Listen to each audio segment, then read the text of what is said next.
एक भाई ने पूछा है कि 24 घंटे मन शिव से जुड़ा रहे, ये तो धरती से जुड़ा है,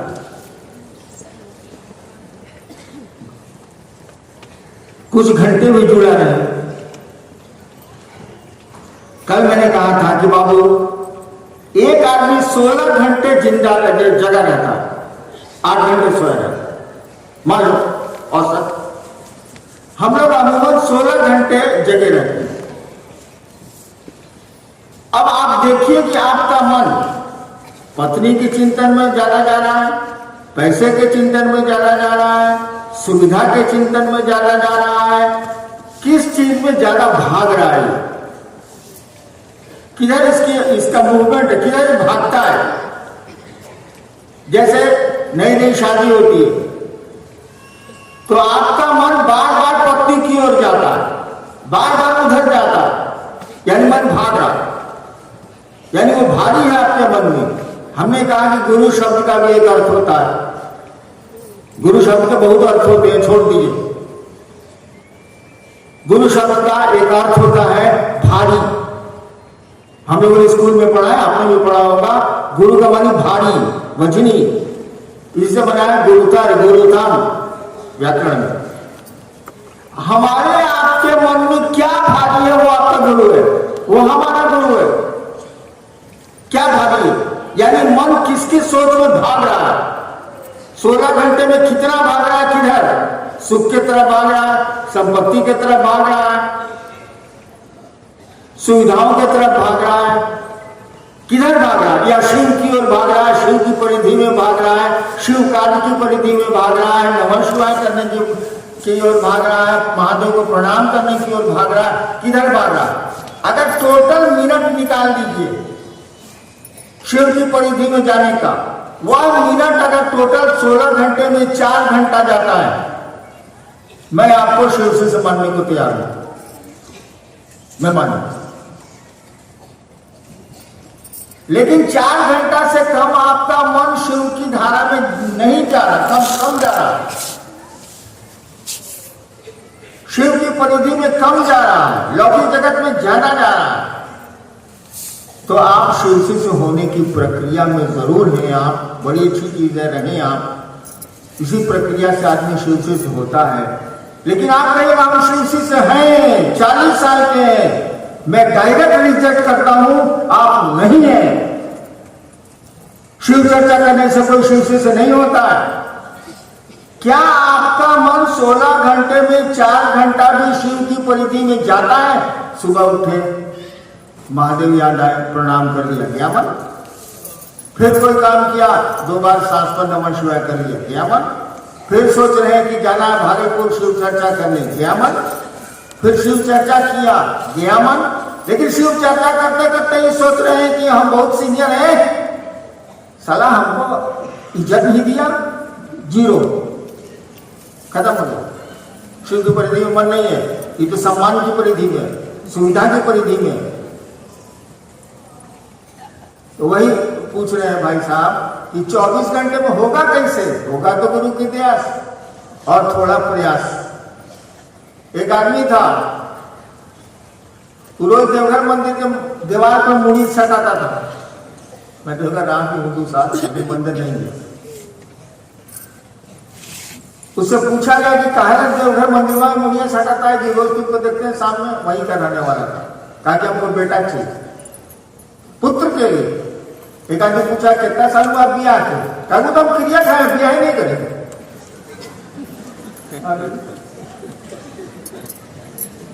अब तो कुछ तो करना ही होगा। कर्म और ज्ञान दोनों मिलते हैं एक साथ, तब जाके परिणाम निकलता है सुंदर। कुछ तो करना ही होगा। आपको 3 सूत्र दिए गए, परिवेश दिया गया, कुछ गुरु की चर्चा कर लीजिए, जो गुरु ने चाहा है उस दिशा में चर्चा कर लीजिए, अपनी दिशा में चर्चा को मत ले जाइए, चर्चा कर लीजिए। नमः शिवाय आपको तो टुकड़े टुकड़े में कहा जाए करने के लिए सांस पर, उसको करिए। इस तरह से अगर देखिए कि 4 घंटा 16 घंटे में मन शिव की ओर जा रहा है, then you are disciple of Lord Shiva, if not you are not. आप कोशिश कीजिए। साहब जी, शिव की गुरु मानना और शिव की पूजा करना दोनों एक है या अलग अलग? शिव की पूजा करना और शिव को गुरु मानना, अगर सही में कोई पूजा करता है तो उसको सही गुरु चाहिए ही चाहिए। बिना किसी के बताए आप पूजा क्या करिए, सही पूजा तो हो नहीं सकती है। शिव शिष्य अगर पूजा करें, अगर महादेव बताएं उनको, तो सबसे सुंदर पूजा होगी। पूजा बहुत ऊपर की चीज है, वहां मन शिव से जुड़ता है। शिष्य तो कोशिश करता है, गुरु की दया मिलती है, गुरु जो कहते हैं वो करता है, तब पढ़ता है। पूजा बहुत बड़ी चीज है भाई साहब। हाँ, पूजा में कैसे कैसे पूजा होती है सुनावेंगे तो आप हंसने लगेगा, इसलिए नहीं सुनावेंगे। एक बार मानसी स्टेशन पर मैं बैठा हुआ था, जब मधेपुरा में था। भोरे भोरे एक आदमी दाल चढ़ा के, परिवार था उसका, दाल चढ़ा के प्लेटफॉर्म पर माला जप रहा था, क्या जप रहा था वो जाने। पीछे में कहता है, रे दाल दाल दाल दाल दाल दाल ले, फिर कर रहा। और किस्सा सुनावे, एक आदमी था, वो बहुत पैसा जहां तहां लगाता था। होटल में पैसा लगाते हैं बिजनेस वगैरह में। एगो मुंशी को भेजा कि जाओ उसके यहाँ से पैसा बाकी है, बक्सर में ले आओ। और पूजा करने चला गया, इतना मोटा करके जला लिया है ना, ओम जय जगदीश्वर, ओम जय जगदीश्वर। इसी बीच में मुंशिया उसका आ गया। सोचा कि नहीं, मालिक को बोलेंगे तो भगा देगा। बोले क्या मालिक, बक्सर में गए नहीं हो, तू कौन सा परसों आवे के? तो कहता है क्या, ओम जय जगदीश्वर कर सलाह बना तो साला साला साला बोला था दूसरे को देने के लिए। आज 2200 ओम जय जगदीश्वर है, ओम जय जगदीश्वर साला साला ओम जय जगदीश्वर। सही घटना बता रहे। देखो यह पूजा होती है, पूजा प्यार है। पूजा अपने आराध्य के प्रति प्यार है और कुछ नहीं है। और जो प्रेमी होते हैं वो औपचारिकताएं नहीं निभाते। पूजा प्यार है और बहुत कठिन है ये प्यार, क्योंकि प्यार में प्रेमी अपने प्रेम पात्र का दुख लेता है, दुख देता नहीं है। हम लोग तो महादेव से मांगने जाते हैं, उनका दुख लेने नहीं जाते। इसीलिए महादेव को कहा जाता है हर हर महादेव। हर हर महादेव क्यों कहा जाता है? हर माने हरण करने वाला, चोर जो हरण करता है, जो चुराता है, उसको हर कहते हैं। हरि भी इसी से बना है।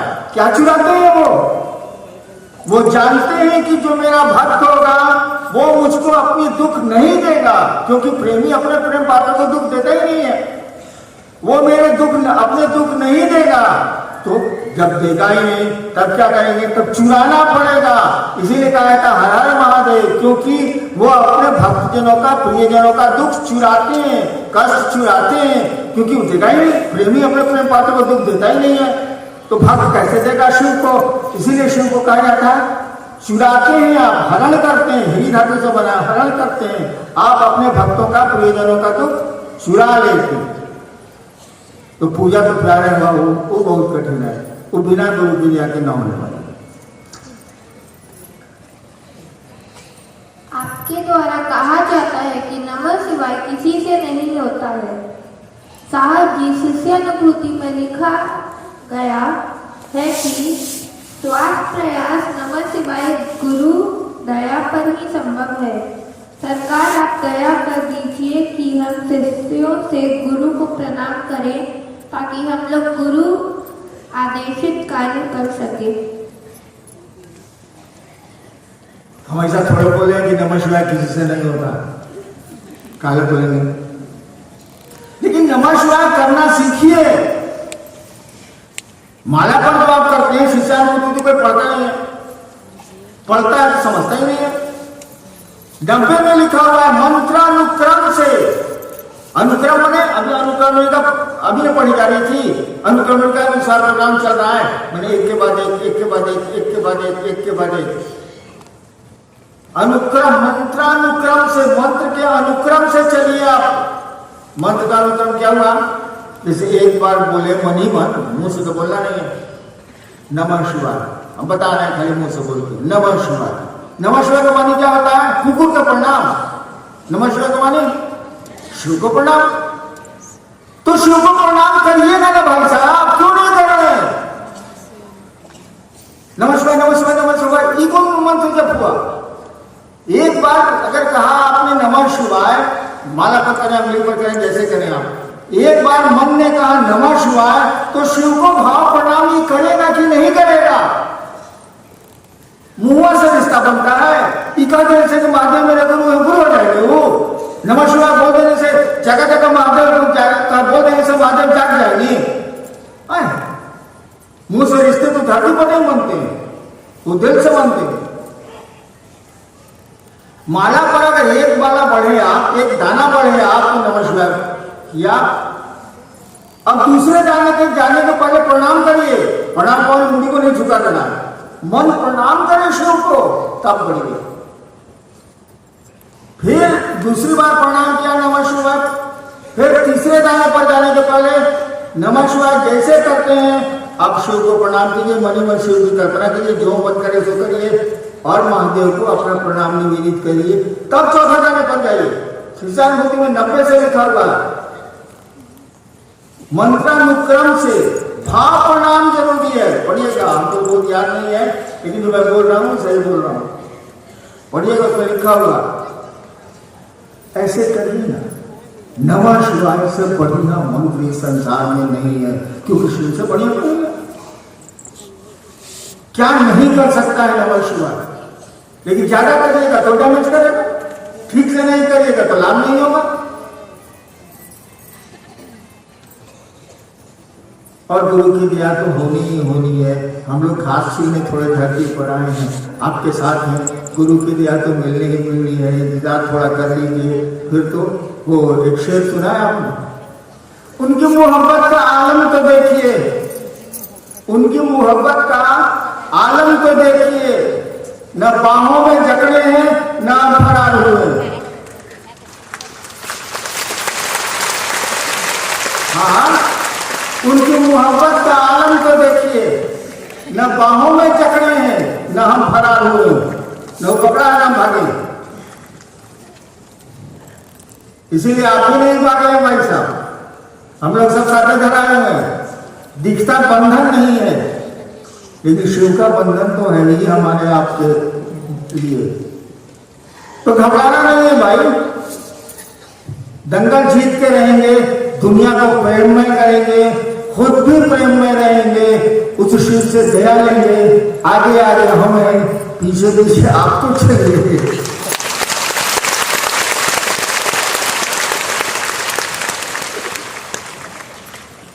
अच्छा लगा, कल भी कार्यक्रम था, आज भी है। अब तो इधर 2-3 महीने नहीं है, चुनाव भी आ गए हैं। मैं अपने को शिव से प्रार्थना करूंगा कि आपका जीवन शिवमय हो, खुशियां आपको मिले। वो खुशियां नहीं जो दर्द लेके आती है, जो दुख लेके आती है, खुशियां आपको मिले। आप शिव के शिष्य बने, और मेरा वादा है मैं आपको शिव का शिष्य बना के जाऊंगा। प्रणाम।